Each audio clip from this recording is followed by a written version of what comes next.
Not all superheroes have powers. Sometimes they just have cool tech or insane skill, or insane muscles. Sometimes a combination of all three. But which superheroes without any powers are the creme of the crop, as they say, or the cream of the crop? I don't know really which one, because now that I think about it, it also really doesn't make much sense. But that's what we're exploring today. Let's do it. In at 10, Connor Hawke. Connor Hawke is the son of Oliver Queen and Sandra Hawke, and takes over the Green Arrow mantle after his father's death. When introduced in Green Arrow Volume 2 Number 0 in 1994, he appeared to just be a huge fan of the Green Arrow, but it was later revealed that unbeknownst to Oliver, Connor was in fact his son. It feels fitting that it's my name, honestly. And while he may have had the same skills as his father, although less evolved, Connor does end up gaining a couple powers over his father. One of them being a healing factor granted him due to genetic mutations, this also giving him a higher resistance to pain, and this also allowed him to stay in his prime with ease, much like Logan. And thanks to Connor's Zen training, he was able to develop a form of clairvoyance. This is the ability that gave him a vision of his father still alive, despite the world thinking that he was dead. But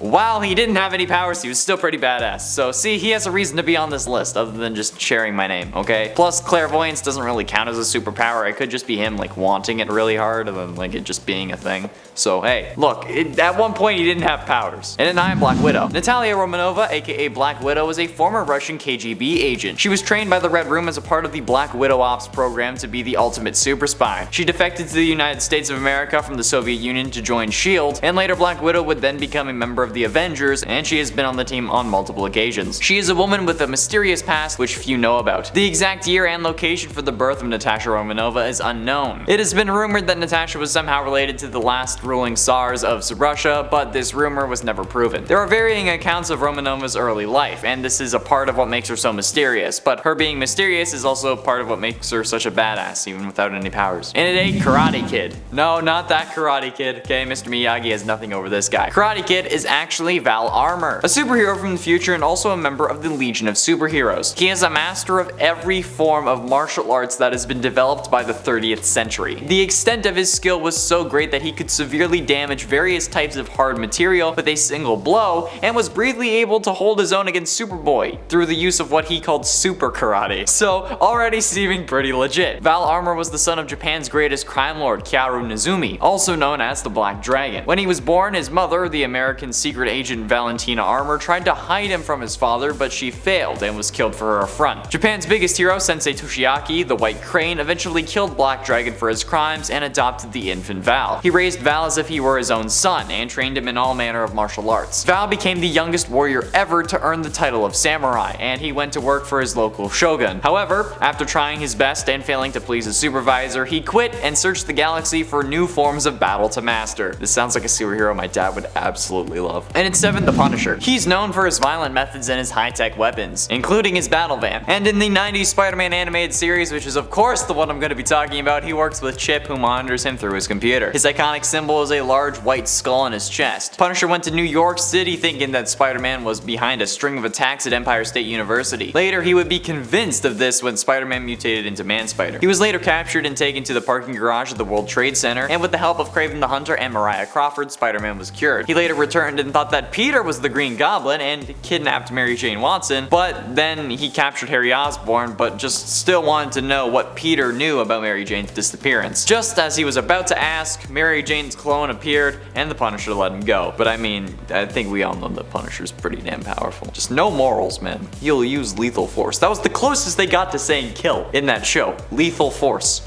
From the Punisher. That's it. And at 6, Nightwing. Dick Grayson is a vigilante in the Batman family and the original hero known as Robin. Eventually, he outgrew this position because, you know, he was an adult and was inspired by Superman to become Nightwing, while Jason Todd and Tim Drake succeeded him as Robin. Following the disappearance of Bruce Wayne, he succeeded his own mentor to become Batman with Damian Wayne as his Robin. Bruce's return allowed them both to wear the mantle for a short while, although Grayson has since returned to his identity as Nightwing. Very briefly, Dick had considered giving up the whole crime fighting gig, but he couldn't imagine his life any other way. But if he couldn't be Robin, who would he be? Superman had the answer. Long ago on Krypton, a man was cast out by his family, just as Dick had been. He dreamed of a world ruled by justice and set out to protect the helpless of Krypton. His true identity was never revealed, and he was only known as Nightwing. The post-crisis version of Grayson had him also become the first and only Nightwing, with his costume partially inspired by his father. Halfway through, and at number 5, Moon Knight. Mark Spector is better known as the vigilante Moon Knight. Once a mercenary, Mark Spector was left for dead in a desert, where he was was revived by the moon god Khonshu. Appointed as Khonshu's fist and high priest, Moon Knight enacts justice to protect those who travel at night. Spectre also suffers from dissociative identity disorder, also known as DID, which has paved the way for use of other identities, including millionaire Stephen Grant and cab driver Jake Lockley. Since the early days, Mark has mostly worked alone, but he's also been a member of a few superhero teams, including the Avengers and Heroes for Hire. As a mercenary, I kinda understand that one. Recently, Mark discovered that he had a daughter named Beatrice with a longtime lover Marlene Arlone. But when Khonshu sensed Mephisto's plans for world domination, Mark left her to fight by his god's side and prevent that from coming true. When Khonshu succumbed to his madness, however, Mark had to turn against him and help the Avengers defeat him. And 4, Green Arrow. Be it the comic version or the CW version, Green Arrow is one badass mamma jamma. And you're welcome, editor, for not making you censor motherfucker.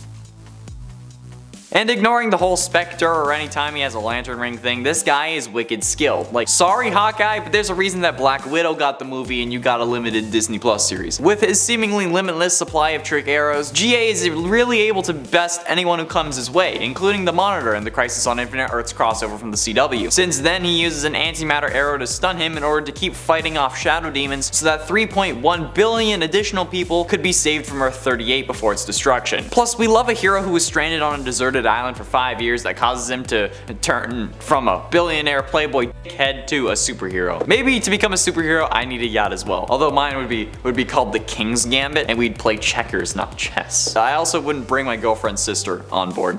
Mostly because she doesn't have a sister, and because I don't have a girlfriend. But if I had a yacht, I'm sure I would have one. Getting close to the end, and in number 3, Daredevil. Daredevil's life is a mix of joy and tragedy. The story of Matt Murdock began with his father, Jonathan, battling Jack Murdock, who raised his sons, Matt and Mike, alone, claiming Matt's mother had died. Jack wanted his sons to be more successful than him. He impressed upon Matt that he needed to constantly study instead of playing sports with the other kids. Jack had hoped that Matt would become a doctor or a lawyer instead of a uneducated pug like himself. Don't hate on pugs.